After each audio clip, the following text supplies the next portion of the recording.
dimanfaatkan untuk mengolah limbah. Seperti yang kita ketahui bahwa limbah hasil industri yang mengandung logam berat, minyak bumi, pestisida maupun bahan kimia lain yang beracun dapat menyebabkan pencemaran tanah maupun air. Pencemaran ini dapat mengganggu keseimbangan ekosistem dan kesehatan manusia.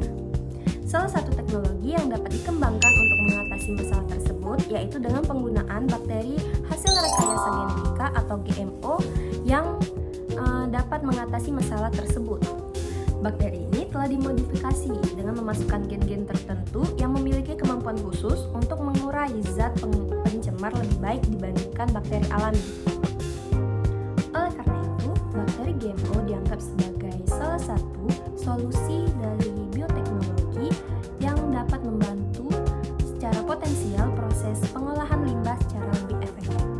Baiklah, setelah mengetahui pengertiannya, selanjutnya saya akan menjelaskan mengenai manfaat penggunaan bakteri GMO dalam pengolahan limbah.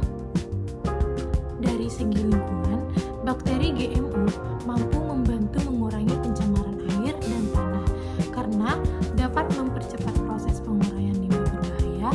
Dengan demikian, kondisi lingkungan yang tercemar dapat dipulihkan dengan lebih cepat. Selanjutnya, dari segi ekonomi, teknologi ini dapat menurunkan biaya pengolahan limbah karena proses biodegradasi menjadi lebih efisien dan tidak memerlukan banyak bahan kimia tambahan. Selain itu, dari segi kesehatan, lingkungan yang lebih bersih dapat mengurangi risiko penyakit yang disebabkan oleh pencemaran, serta menjaga kualitas air yang digunakan oleh masyarakat. Oleh karena itu, penggunaan bakteri GMO memiliki berbagai manfaat yang cukup signifikan bagi lingkungan maupun kehidupan manusia. Meskipun memiliki banyak manfaat, penggunaan bakteri GMO juga memiliki beberapa resiko yang perlu diperhatikan. Salah satu resikonya adalah gangguan terhadap keseimbangan ekosistem apabila bakteri tersebut terlepas ke lingkungan bebas dan berkembang secara tidak terkendali.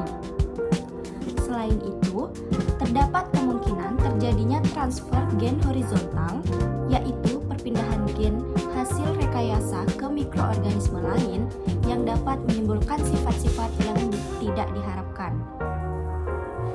Risiko lainnya adalah dampak jangka panjang yang masih sulit diprediksi karena mikroorganisme merupakan organisme hidup yang dapat mengalami perubahan dari waktu ke waktu. Dari sisi sosial, teknologi ini dapat memberikan dampak positif berupa meningkatnya kualitas lingkungan dan kesehatan masyarakat. Namun di sisi lain, masih terdapat masyarakat yang merasa khawatir terhadap penggunaan organisme hasil rekayasa genetika karena kurangnya pemahaman mengenai teknologi tersebut. Hal ini dapat menimbulkan perbedaan pandangan antara masyarakat, industri, dan pihak pengembangan teknologi. Selanjutnya saya akan menjelaskan mengenai aspek etis dalam langkah biosafety dalam penggunaan bakteri GMO. Dari sudut pandang etis, pihak yang mendukung teknologi ini berpendapat bahwa bakteri GMO dapat membantu mengatasi pencemaran lingkungan, melindungi kesehatan masyarakat, dan mendukung pembangunan berkelanjutan. Namun, pihak yang menentang beranggapan bahwa rekayasa genetika merupakan untuk intervensi manusia yang terlalu jauh terhadap makhluk hidup dan berpotensi menimbulkan risiko ekologis yang belum sepenuhnya diketahui. Oleh karena itu, diperlukan penerapan biosafety yang ketat.